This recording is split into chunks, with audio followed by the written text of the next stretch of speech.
It's time to go beyond happy and to live joy fully. This is Lessons in Joyful Living with host Kimberly Rinaldi here on the Rockstar Radio Network. Having created a highly successful coaching practice, now Kim teaches Lessons in Joyful Living. She believes in empowering others and that through it, you have the ability to break through any and all barriers. What used to take weeks, months, or even years, she can now show you in a matter of hours with her programs. Kimberly can help you achieve your highest potential and move toward your soul purpose. And she provides you with tools that you can carry with you for a lifetime. This is Lessons in Joyful Living on the Rockstar Radio Network. And now, here's your host, Kimberly Rinaldi. Good morning and welcome. And it is Thursday, February 27th, 2014, and we have a little tiny storm in Southern California. This was supposed to be a really big one. And we've had some light rain where I am, but it is absolutely gorgeous and blue and puffy clouds out right now, and we are getting a break.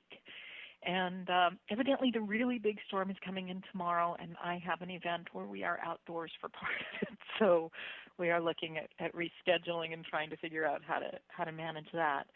But that's what happens. Life happens when you are making other plans.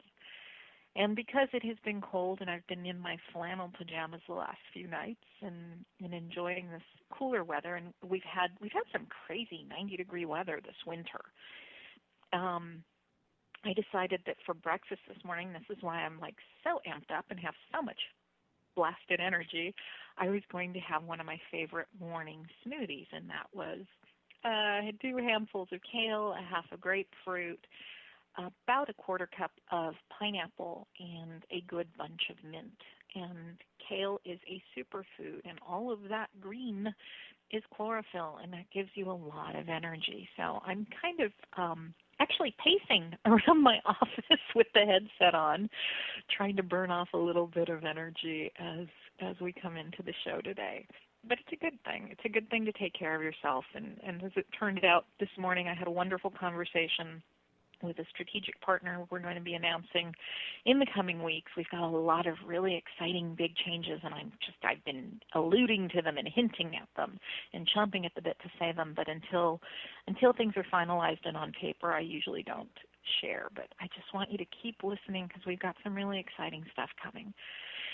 And that being said, one of the things that I talked about actually in yesterday's show was I took a couple minutes to really honor the fact that so many of my guests, I think we looked at the numbers, it's about 80% of my guests are people who have impacted my life, who have been a part of my life at some point. Some of them are still a part of my life. Some of them are a recent part of my life. Some of them go all the way back to childhood. I just know some amazing human beings, as do you if you stop and think about it. I have the benefit of bringing them on a radio show and being able to share what they do as their lesson in joyful living with you as my listener. So for me, that was just, it's something that I really do continue to honor. And our guest today is actually somebody who came into my life very recently, who I feel a very strong connection with. We started off, she was a guest last month. We are actually having conversations about stuff that we will be doing together in the future. As it works out, we're both open to however that works out, and I really do believe she was placed in my life for a reason. I really resonated with her work. And this morning, I want to welcome back to the show Miss Candace George Conradi, best-selling and influential author known for her provocatively insightful prose about life. And her books, Innate Kindness, Generosity, and Wisdom, and finding her work timeless are what's led to her success. Her books speak to the heart of all people, regardless of age, and offer beautiful reminders of humankind's innate power and ability to live a life of value, purpose, and beauty, according to each and every one of our unique designs. So we had Candace on, I believe it was last month, and we talked about Gentle Pine's purpose, which I could not get through without crying, because it really does talk to the aspect of we come here to serve a purpose, and that purpose is for others. We're here for our growth, but our purpose truly is for others. When you find your life purpose, the meaning of life is to find your purpose. and to share it, truly. The other book we talked about was Sweet Tweets, 140 Characters of Wisdom. There was one more that we hadn't had an opportunity to touch on, and we're going to talk about it today, as well as the process of how it came to be, how she got involved and co-authored this with Stacey Canfield, and what it means to her and what it means to really be a soul sitter and be there in that place of honoring somebody's passage to the other side, because that is the one human experience none of us gets out of. So I want to welcome back my friend and colleague and amazing author, Miss Candace George Conradi. Good morning, Candace. Good morning, Kimberly. I'm so excited to be back. And I'm really honored that you invited me back. Thank you. Oh, you're very welcome. Thank you for joining me. So we talked about Gentle Pine's purpose when we were together last, and we talked about Sweet Tweets, and they're very different directions, yet they have a similar line within them, a thread, if you will, that pulls them together. Soul Sitters, which there's a commonality there. It's about life purpose and what you do and how you honor a loved one who is dying. But it's a very different concept. This one is actually more of a how-to, a handbook, if you will. Yes, it is. It is. How did you guys come to this this piece of work? Well, I had written Gentle Pine, and I had shared it with our hairdresser. And Stacey and I had worked together years before, but when my son was in high school, she and her husband own a photography studio here, and they service our community, and they've been part of the community for years and years. Mm-hmm. And when my son was in high school playing baseball, we had worked together, and then we had kind of gone our own way for many years. And so through our hairdresser, we were reconnected. And she read Gentle Pine. It was on paper. It hadn't even gone past the initial, it had been edited by me a couple of times at that point. Mm-hmm. And she just felt that we had a lot in common. And so what ended up happening was I helped her edit her book and actually rewrite it. We ended up rewriting her first version of the book together. Mm-hmm. Mm-hmm. And then carried the work into the community. We visited a lot of hospice organizations and did presentations and workshops for people about the fact that our life has an expiration date. Right. And how do you live with that, and what do you do about that? So, Soul Sitter, the handbook itself, is really what to do when you are facing death, especially for the first time. Most of us don't understand what that really means until you're in the middle of it. I didn't understand. So yeah, it was. I have to say, I was 30. Oh, hold on, 11 years. I'm 47. I was 36 the first time. Yes, I had experienced death in my life, but the first time I experienced a death that was close to me, I was 36 years old. Yeah, and even with what I do, I was ill-prepared for what my experience was. Yeah, I don't, it's kind of unique. And I don't think there's a cookie cutter answer to stepping into that experience. But I do think there are things, and this is what the handbook offers, there's certain ways of being that we can show up so that we don't miss the important signal.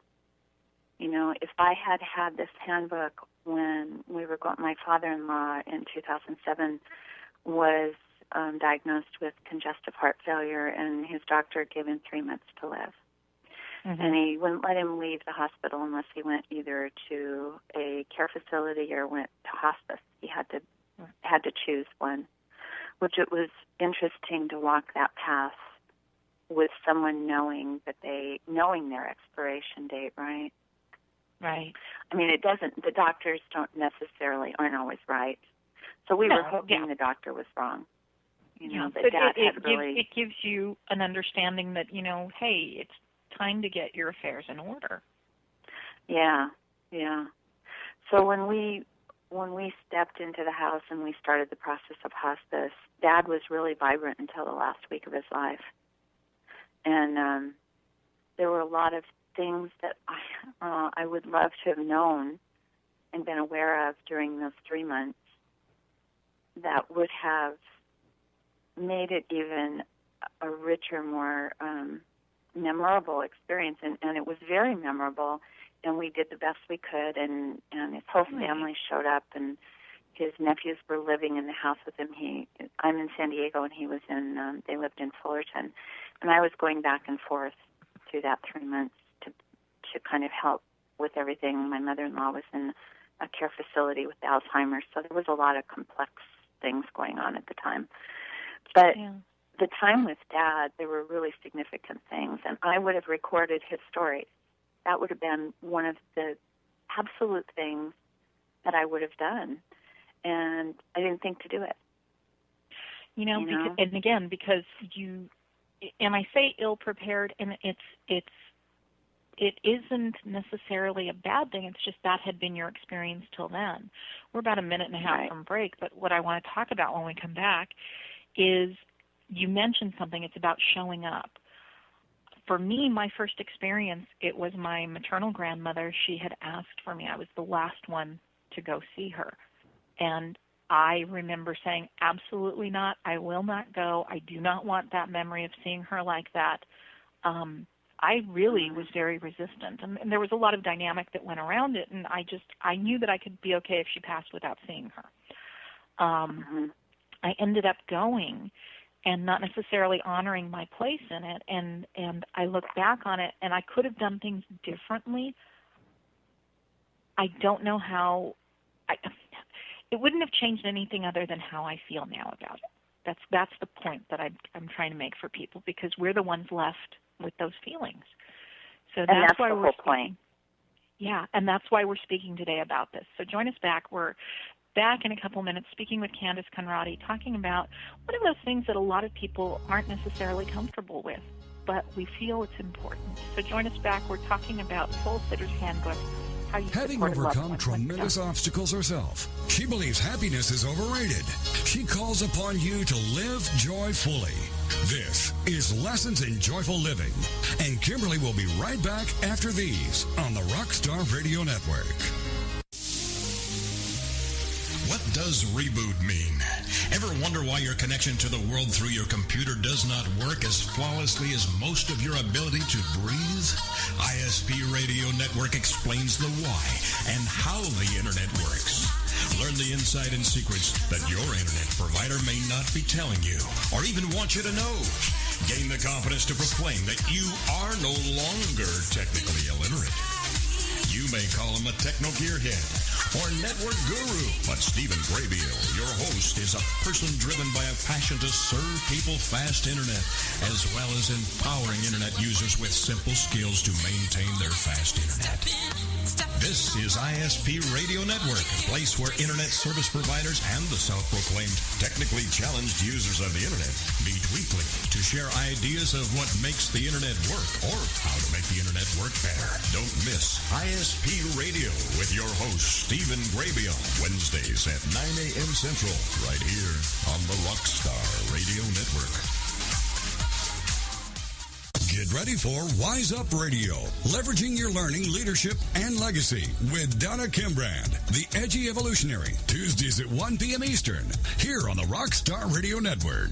If you're an entrepreneurial leader or visionary, stay ahead of your game with insights, tools, and strategies that give you the thought leader's edge. Each week, join Donna and her guests as she'll ask the edgy questions, help you discover game-changing shortcuts to better thinking and learning, how to explore the ripple effects of leadership excellence, and how to create your life as a living legacy, where the legacy you leave is the life you live. As thought leaders, you need strategies to help you enjoy the confidence and thrill of riding the wave of rapid change. For more on Donna, check out her website, GameChangerThinking.com. Then join the conversation and sharpen up your wits on Wise Up Radio with Donna Kimbrand, Tuesdays at 1 p.m. Eastern, here on the Rockstar Radio Network. Welcome back to Lessons in Joyful Living, teaching you how to truly stand in a place of peace, joy, and abundance. And know that is calling for each and every one of us. This is what drives Kimberly to live what she teaches and share her success and passion for helping others to help themselves. So let's get back to the show. It's Lessons in Joyful Living on the Rockstar Radio Network. And here again is your host, Kimberly Rinaldi. Good morning and welcome back. And this morning we're joined by Candace George Conradi, author and basically just an incredible woman. So good morning and welcome back, Miss Candace. Thank you, Kimberly. So right before we were going in, we're talking about the fact that Soul Sitter's Handbook, What to Do When Your Loved One is Dying, is truly a handbook. It's a workbook. It's a whole little arsenal of, and it is a short read, a whole little arsenal of tools that help you honor the loved one, but also help you honor your place in it. And I was talking before we went into the break, you were sharing your experience with your father-in-law, and I was sharing my experience, which was the total pendulum opposite spectrum with my grandmother, where I just went into absolute avoidance. I was not going to go. I was not going to be there. I was not going to the funeral. I remember, I think I actually said, I have no desire to see my grandmother dead in the box. Thank you anyhow. I just wanted no part of that. I was going to hold on to whatever happy memories I had and just stuff the other part of it. I was 36. That was my first experience with a close passing, and I didn't know what to do. And I'm not saying there's a wrong. Everybody's going to find the best right way they can, but what they may find along the road is there are other tools that might have made it a better right way for them. So how did you guys come up with these tools? Well, Stacy actually came up with the tools. I just helped put the words to the tools. It was a totally inspired work by her. She had some mystical experiences that really changed her life pretty dramatically and moved her in this direction. And I have been involved in spiritual work my whole life. So the things that had happened to her and her purpose with this mystical experience was just a very natural thing for me to communicate out to the world with her and for her. And together we just tried to put it in a really logical format that made sense. Mm-hmm. We spent a year rewriting the book and getting out there with the book, and it was a life-changing experience for me. And of course, I brought my own experience to it. I lost both of my family, both of my mother and father, very quickly, and I never got to see them. So my experience with my father-in-law was very different. So I had a lot of death experience coming into it, but what I learned about being present with it and the sacredness of it, even when you can't be there, really transformed everything for me about my life. And I was listening to the radio, to the ads, and leading back into your show about joyful living. The beautiful thing about this is when you embrace death, the reality of it, right? When we really embrace it, life becomes really rich and full and meaningful, and it becomes an experience that is far more important than the labels that you wear or the house you live in. I mean, it becomes really about that sacred breath that we take and that individuality, that uniqueness that we bring to life. So it pretty much transformed me dramatically. I love that. There is a saying that I quote, and I don't even remember where it came from, that when a child is born, we rejoice while heaven weeps. When we lose a loved one, we weep while heaven rejoices. And I really have that belief set. And working as a medium, working as a psychic, I also know we go on. We are eternal. We are connected. And while it is painful not to have that person in your presence, they are in fact there. And all it takes is reaching out and being willing to be open to communication. There are things like visitations and all of that, mystical stuff, if you want to call it. But that is part of the condition and the experience of being an eternal spirit. Yeah. So, and I've had a lot of those. I've had that experience as well. My mother continues to show up in my life, and I love that she's so present with me.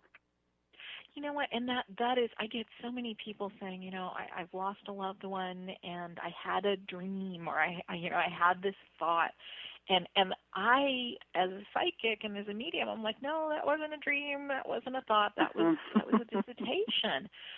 My dad shows up in a very, very tangible way.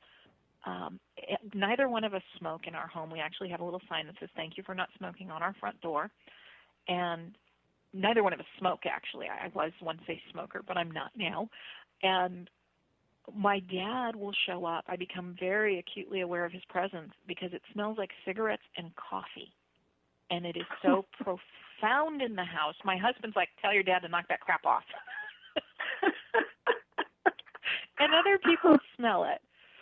And that's just, you may smell the scent of grandmother's perfume, as you think about her. With my paternal grandfather, it was roses when there were none around. And we would get people say, "Oh, my God, where are your roses? It's so strong." And we just kind of smile and go, "Yeah, that's Grandpa."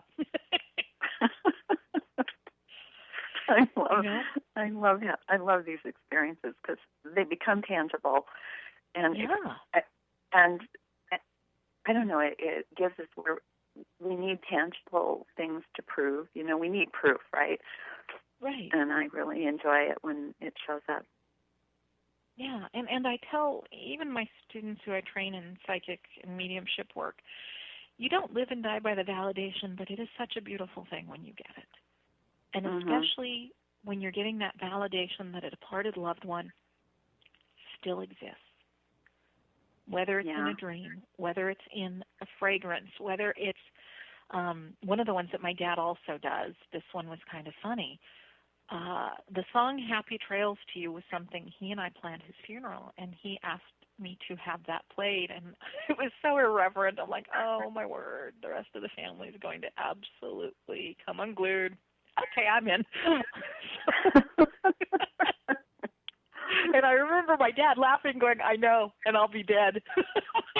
Oh my God. He had a sense of humor. So we actually, I had a horseshoe made with a banner that said "Happy Trails to You" at his funeral. And this is in a Catholic church, on the recessional, when we're coming out after the Mass, we had a pianist playing "Happy Trails to You." And it was so surreal. Well, what's that beautiful is not a about... song Pardon me? Oh, I'm sorry, I was interrupting. No. Go ahead. You had a question. Well, it was more a statement. What's so beautiful about Soul Sitters is it reminds us to honor the last wishes of someone if they're cognizant enough to ask for that. And I think that is one of the most beautiful things you could have done, and the most reverent. Yeah.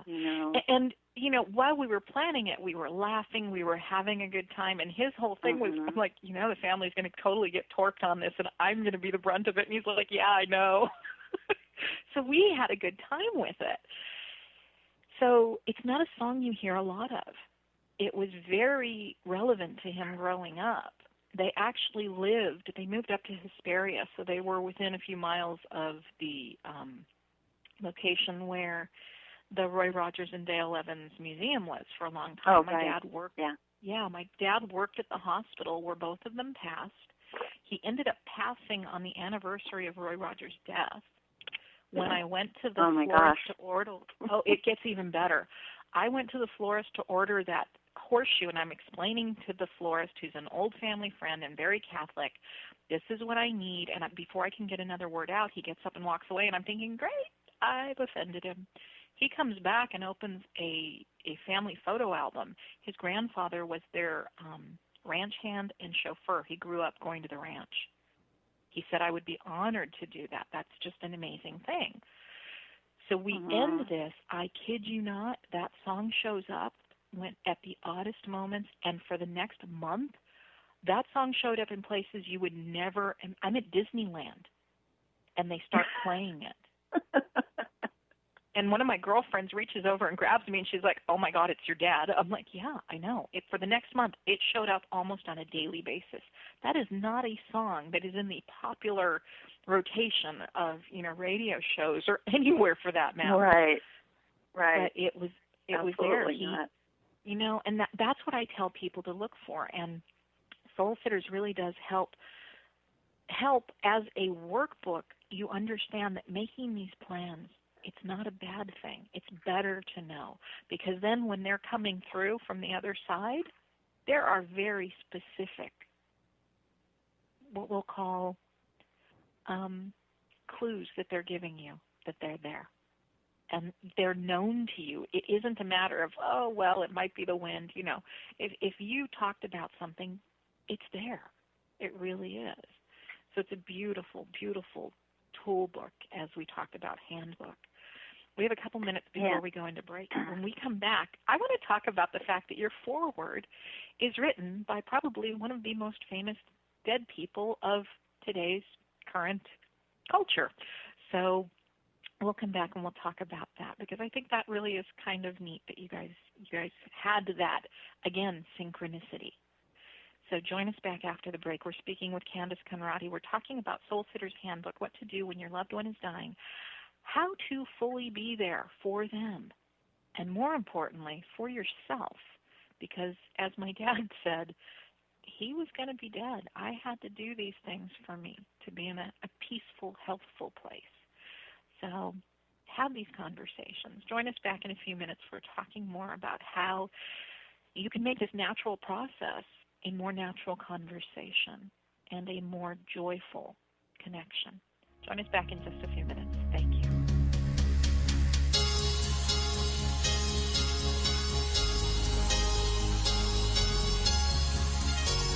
Having overcome tremendous obstacles herself, she believes happiness is overrated. She calls upon you to live joyfully. This is Lessons in Joyful Living, and Kimberly will be right back after these on the Rockstar Radio Network. Finally, a community that gets it and gets you. Shop Talk Evolution. Join us for the inspiring leadership and continuous improvement in the retail and restaurant development world. Our host and retail development expert, Grace Daly, will be interviewing industry leaders for their point of view on the industry. What they love about it and what they hate about it. What they'd like to change and what this industry needs. Now, more than ever, it's all about the store experience. Now, more than ever, the design, construction, and maintenance of a space directly impacts the client experience and drives sales. Shop Talk Evolution, because brick and mortar is not going away. It's evolving. Join us for inspiring, candid, and informative discussion from top industry leaders on Shop Talk Evolution with your host, Grace Daly, every Thursday at 10 a.m. Central on the Rockstar Radio Network. Are you fascinated by the stories behind the stories, the people behind their masks, the truth about people's failures and redemptions in both their business and personal lives? Then Off the Record Secrets of with host Judy Schreiner is for you. It's people's secrets that make them interesting, but very few folks are willing to reveal them unless they trust that their information will be treated with accuracy, fairness, and respect. People have been entrusting their secrets to longtime business journalist Judy Schreiner for the last 25 years, and now she's bringing her expertise and impressive contact list to Rockstar Radio Network. Tune in and call in as host Judy Schreiner talks to guests off the record as they reveal new secrets each Tuesday at noon Eastern, 11 a.m. Central. Welcome back to Lessons in Joyful Living, teaching you how to truly stand in a place of peace, joy, and abundance. And know that is calling for each and every one of us. This is what drives Kimberly to live what she teaches and share her success and passion for helping others to help themselves. So let's get back to the show. It's Lessons in Joyful Living on the Rockstar Radio Network. And here again is your host, Kimberly Rinaldi. Good morning and welcome back. And thank you for joining me this morning. And we're speaking with Miss Candace Conradi, and we're talking about Soul Sitter's Handbook, what to do when your loved one is dying, but more importantly, why. And thank you again for joining us this morning, Candace. I'm so happy to be here, Kimberly. Thank you.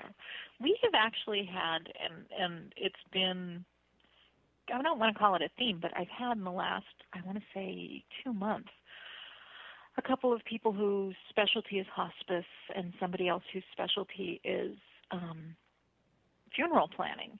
And I'm not saying that that's, anything I need to worry about, but we've had this conversation mostly because I think it's so important. And the one thing that I keep coming back to, and there's an excerpt from your book that I want to read, just a real quick couple of lines, because I think this gets lost so often. And the thing that I keep coming back to is with hospice, people forget that it isn't just about the dying loved one. It's about the family unit. And you guys, a couple of the lines, caring for the dying is a noble, loving act. It is also exhausting. Very often, the caregivers, for whatever nobility, whatever honoring, guilt, there's a myriad of reasons, but for whatever purpose, they often go beyond their own limits, and they forget that they need care. And that's one of my biggest, soapboxes that I'll get on, is caring for the caregiver in any situation. These tools help honor, there are specific tools in here to honor the caregiver. When Stacy originally wrote this, that really feels like that was so much a fundamental part of this conversation. And I'm so glad you guys bring in the obvious tools, get the rest, get your food, take care of yourself. But there's actually emotional tools in here for people to work through. That's an important thing. Did you guys feel that was like foundational to what this book was, part of the conversation? I think it's a piece. There's so many pieces to it. Right. And it's all about awareness, Kimberly. It's helping families become aware.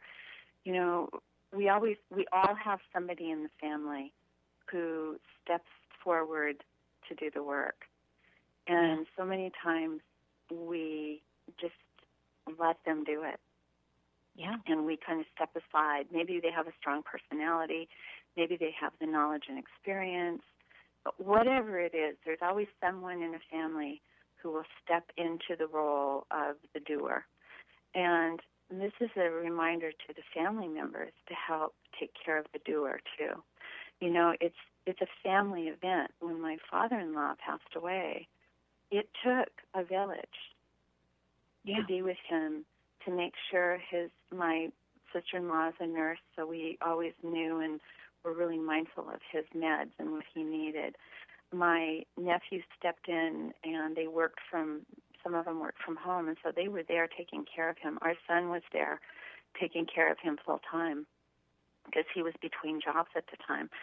So it took everybody, and we were all kind of exhausted by the end of it, but we all lifted each other up. And that happened naturally with our family. But in some families, that doesn't happen easily. And, part of living with death is living with awareness about life and stepping into our role in it in this very honoring and sacred kind of way that honors the person that is dying, doesn't make them feel irrelevant. Because we do a couple things when people are dying. We either avoid it, like you did, right? Right. Or we step into it, but we want to get through the experience quickly, so we stop seeing the person, the terminally ill person, as a person. And it's just it's a protective way that we take care of our hearts, you know. But it's distancing the themselves, not of it. It's distancing themselves, not as blatant as avoidance, but it is still distance. That we're there. Yeah. So, you guys took this to hospice. You took it out to the masses. What was your reception? How do you see it helping firsthand? Well, it's a process. People don't want to talk about death. Bottom line is it's a really even at the hard hospice level. subject. Yeah. And we want to pretend it's not going to happen to us until it does, and then we step into it, and so much is lost if we're not aware of it, if we don't have the conversation, if we don't recognize the white elephant that's in the room for all of us, you know. And it makes every relationship sweeter. It makes you want to, if not heal a broken relationship, at least have more compassion for it. I mean, it just changes everything when you can live with it without being morbid about it. Right. Excuse me. It's such an amazing, wonderful life.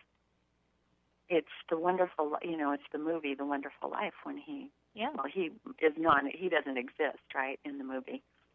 Mm-hmm.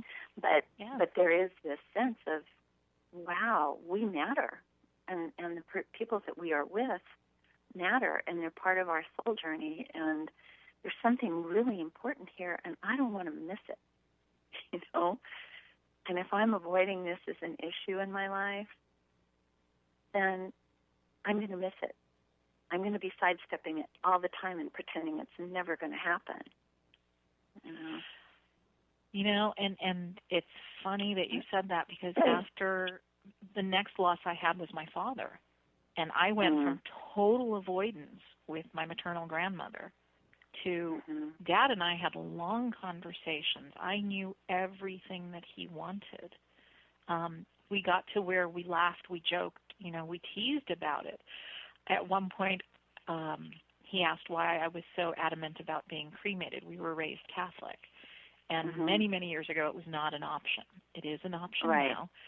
But I remember telling him, and the truth of it was, I said, I understand that I'm not in the ground. Wherever I am when you think of me, that is where I am. I don't want to be an obligation for the first year and then a source of guilt for the years passing. We should have gone. It was the anniversary. Oh, we should have gone. It was her birthday. It was Christmas, whatever it was. And he said, I think that's what I want. But for years up until that point, I would tell him, old man, when you're dead, you won't get a say. If you don't tell me what you want, we're going to cremate you. We're going to do the Neptune Society. And I would tease him and tell him for an extra $15, we'd get sack lunch and whale watching. But that's how, because after experiencing what I experienced with my grandmother, I knew my dad was likely the next one to go with his health issues. We had had enough scares that I knew that was coming. And I had to, tease and poke and prod and cajole and, beg to get him to have this conversation with me. And ultimately, from that, we were able to have a legitimate conversation, do the actual planning. I had everything he wanted in writing. We talked about it, from the music to what he wanted, and I was able to honor that. And it was such a difference for me than where I was with the avoidance behavior with my grandmother. So Kimberly, your memory and your what you visit when you think of your dad versus your grandmother, I think what's really important is, for the audience that's listening, is that it makes all the difference in your life, right? Yeah, absolutely. Again, it's about the experience, but more importantly, I'm the one carrying the experience on. Right. So it needs to be the best experience for the surviving loved ones. You need to find that place of peace, and if that means extending forgiveness, you do it. if that means extending time, you do it. And that's what I loved about this, is because you guys broke it down into very simple steps that covered all of those nuances that I had no idea I was avoiding the first time, and that, was a multi-year process to get to the second time. This is all available. Yeah, you did it naturally. You must have really appreciated all of the pieces of the book, because everything you've done, the symbols, what we refer to in Soul Sitters as the positive grief method, you did it with, it just shows up for you naturally. It doesn't for everybody, And for listeners out there, if you're going through this, the website, soulsitters.com, they have a dialogue deck there that's free. If you don't know what to say, it's a startup conversation you can have that you had naturally with your father because of your experience with your grandmother, right? That you had walked this path. I knew that didn't work. I had to go the other direction. Yeah, and you have the kind of personality that you go forward, I think this subject freezes so many people in their tracks. But it's such an important subject matter to talk about before it happens. Exactly. Because you can't get these answers after the fact. You have no ability to, you don't know the stories. I spoke to a group of lady lions here locally, and the average age in the group was, I think, 75. I mean, it ranged from 60 to 90, And I said to them, it's never too late. Your family needs to know your story. And whether you record it or you share it, you share who you are with them. Because once you're not here, it's gone. That legacy is gone, and that's so important. We have about a minute till break. When we come back, we're going to talk about how these tools actually, you guys have a deck for pets as well, which is a very important piece that a lot of people don't even address. I mean, some people don't feel that grieving a pet is even a natural thing. There's always grief with loss, whatever level that loss is. So when we come back, we're speaking with Candace Conradi. We're talking about Soul Sitters Handbook, what to do when your loved one is dying. And again, more importantly, why? Join us back after the break.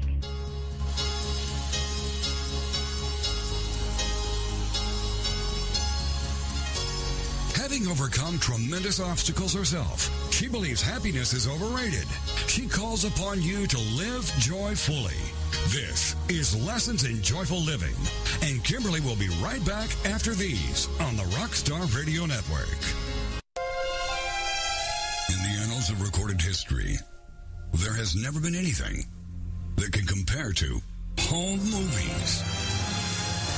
But now, in this modern era, where do you turn for the best information? Right here. It's the Home Movie Legacy Project, hosted by Rhonda Vigent. Wednesdays at 6 p.m. Central here on the Rockstar Radio Network.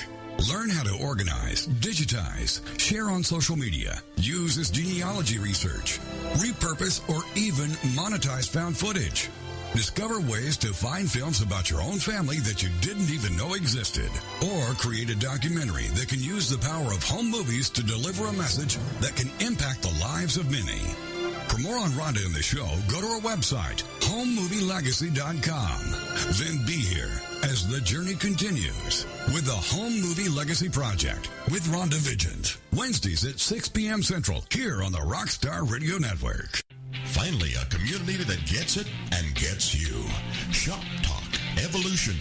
Join us for the inspiring leadership and continuous improvement in the retail and restaurant development world. Our host and retail development expert, Grace Daly, will be interviewing industry leaders for their point of view on the industry. What they love about it and what they hate about it. What they'd like to change and what this industry needs. Now, more than ever, it's all about the store experience. Now, more than ever, the design, construction, and maintenance of a space directly impacts the client experience and drives sales. Shop Talk Evolution, because brick and mortar is not going away. It's evolving. Join us for inspiring, candid, and informative discussion from top industry leaders on Shop Talk Evolution. with your host, Grace Daly, every Thursday at 10 a.m. Central on the Rockstar Radio Network. Welcome back to Lessons in Joyful Living, teaching you how to truly stand in a place of peace, joy, and abundance. And know that is calling for each and every one of us. This is what drives Kimberly to live what she teaches and share her success and passion for helping others to help themselves. So let's get back to the show. It's Lessons in Joyful Living on the Rockstar Radio Network. And here again is your host, Kimberly Rinaldi. Good morning and welcome back, and thank you for joining us this morning. And if you haven't already joined me, please go to KimberlyRinaldi.com, sign up for my VIP newsletter, find out where I am, what I'm doing, and when I'm doing it. You'll also find out what we're doing about tomorrow. So thank you for joining us. And thank you for joining me this morning, Ms. Candace. Hi there. I'm sorry. That's okay. I was so you muted yourself. Your voice. I was just you muted yourself. I do that occasionally too. So before we went into the break, I was talking about the fact that one of the cards in your dialogue deck addressed pets, and that's something that the tools in your book and the tools that you guys offer, the loss of a pet, it is a loved one. We had to put our 18-year-old cat down a couple of years ago, and that was profoundly painful. And there was a grieving process, and people don't understand. You go through the same process with any loss that is close to your heart. And I remember at the time I was working a very, very tight schedule because it was October. I try and take 3 or 4 weeks off at Christmas, so I really double up on my client load October through November. And we put the cat down, and I'm not going to cancel people unless I'm not capable of doing the work. And literally, I'm applying my own tools in between clients. And, in between clients, I've got 10 minutes. I'm sobbing my heart out and then pulling my stuff together and getting either back online or on phone and working. These are tools that help for any loss, for any stage of loss that you're in, for preparing for the loss. So that's the beauty of it. You can pick up this book, and it will help you through any stage. Do you think it helps even after the loss? I do, because what we emphasized in it was the continuum of life, that we do have access to our loved ones when they have passed away, because Stacy and I both experienced that connection that was tangible. And I think that's the message that is important for people to know that. I remember having a conversation with my husband years ago, because we're kind of polar opposites, and he said, "You can't know there's a God." And I said, "Yeah, I can, because I know there is." Yeah, don't argue with me. And it's it just has to do with, we're each kind of structured and wired differently, and our experiences really shape us. And I have a lot of friends who don't know that, but I know it, Kimberly. I know it like I know I have a foot. It's just a fact for me. And I think that's one of the beauties of Soul Sitters, is that it really helps people on some level, even if it's in a minuscule way, hope that it's true, right? Because we want to believe that we're never really far away from the beings, the souls we're connected to, that love, that heart connection that we have. And one of the reasons we grieve pets, by the way, so deeply is because many of us, those of us who really love our pets and are connected to our pets, right? Yes. Our pets love us unconditionally. It's really the only unconditional relationship that we have in life, where you can just be having just the worst day and be grumpy, and your dog will come up and lick your face, or your cat will come over and cuddle up in your lap. It's something that brings us back to the reality of connection. So, but I do think that it does offer some solace after the fact. Absolutely. I love that. I absolutely love that. So you guys took it into hospice. It is being utilized in that venue. It's being utilized by individuals. Are you guys getting great feedback on this? We get wonderful feedback from the hospice workers, and that basically what they are able to do is they take these tools and share them with the grieving family, which is really an amazing thing, you know. Right. To be able to say, look, I know this is really hard. Hospice is wonderful for supporting families, psychological and giving spiritual counseling and psychological counseling to the grieving family. They're amazing. But they now have a lot of these people, or a lot of the helpers are taking this into the families and saying, here's some really tangible things that you can do right now. One of the signature pieces to Soul Sitters is the steps. And what do you do when you walk in a room and you are sitting with someone and having a conversation for the first time, especially? And it's called the steps. You smile, you touch, you make eye contact, and then you patiently wait. You give silence its place in the experience, and then you serve. You know. So it's wonderful. It's a wonderful, wonderful process that we can show up. And the wonderful thing about the acronym is it actually gives you, wow, I know what to do now. I can smile and make eye contact with them, right? Mm-hmm. Not avoid what's happening, what's real between us. Yeah. So, well, I had mentioned, and I forgot to get back to it because that's where my brain was, that your foreword was written by one of our most widely known current pop culture dead people, and that is Brenda Strong, who narrated Mary Alice Young on Desperate Housewives for how many years? Like 7 years, or the whole time? Something like that. I was a loyal follower of the show. I loved the show. It was silly and just ridiculous. It was total soap, but I loved it. You know, even the years that it got a little beyond weird, and we'd complain about it, we still TiVo'd it and watched it. Because I know. It was such a great show. So you guys had Mary Alice Young from Desperate Housewives, dearly departed narrator, write your foreword, and that was an interesting synchronicity for Stacey Canfield, because that was somebody she had known from childhood. Right. Brenda apparently had dated one of her brothers, I believe. Yeah. Yeah. And that's talked about in the foreword, but I mean, to have had even something as synchronistic as that in this timing, somebody who's speaking from beyond the grave for a living speak to your foreword in this book. I thought that was a beautiful direction. So I thought that was awesome. I wanted to make sure to mention that because I know I had mentioned it before, and then of course my brain starts twittering out and going, going down I totally understand. Well, it was a wonderful gift for the book, and it was a fun thing for the book. In time, it's not going to make sense as we move away from the show and what the show represented. But at the time that the book came out, it was perfect because it was the final show of.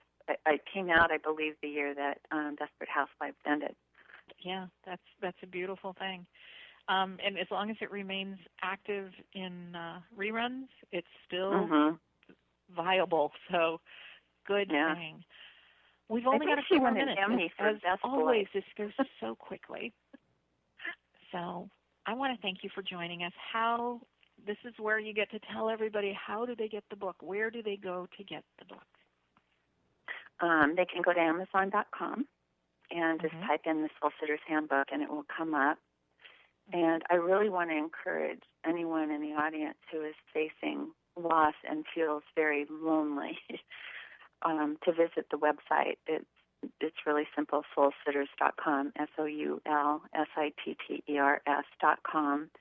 When Stacey was caring for her mother-in-law, she would be awake at 3 in the morning and just wish she could talk to somebody, Right. And the website is really a wonderful support vehicle tool for people that are there are in the midst of this process and just want to read. There's a great There's a doctor on there and a psychologist, and there's just a lot of really viable, really good information on the site for people who are facing this.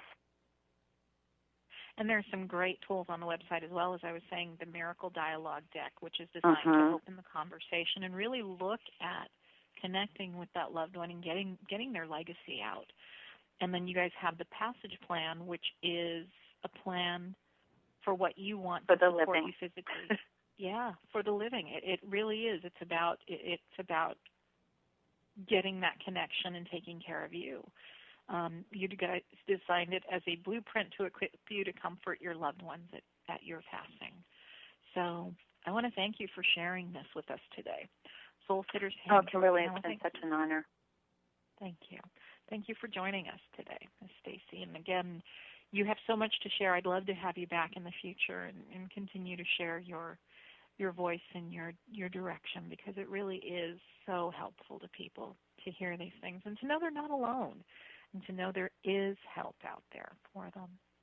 I want to thank you all for listening.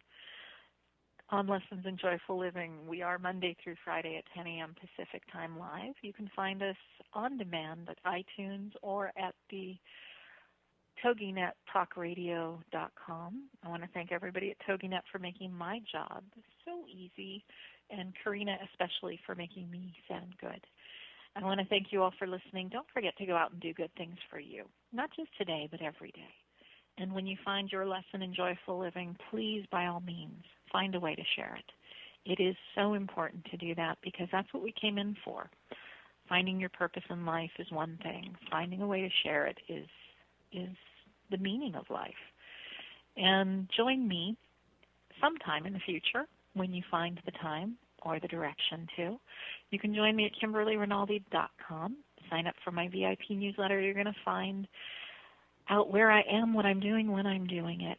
You're also going to get a copy of my Deeper Meditation MP3. It's a wonderful tool to help you get into that meditative practice if you don't already have one. If you have one, it's a great tool to add to your toolbox. Just like today's guest and her book, The Soul Sitter's Handbook, it's important to have as many tools as you can to help you with whatever you're going through, to reach out to others when you need the help, and to reach back when you can provide the help. So that being said, we look forward to seeing you tomorrow. Go do wonderful things for you, and we will see you tomorrow on Lessons in Joyful Living with Kimberly Rinaldi, live.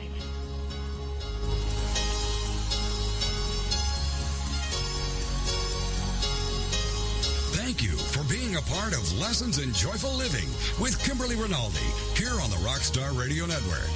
Each week, Kimberly will be sharing from her 20-plus years in corporate and business development, decades of combined experience,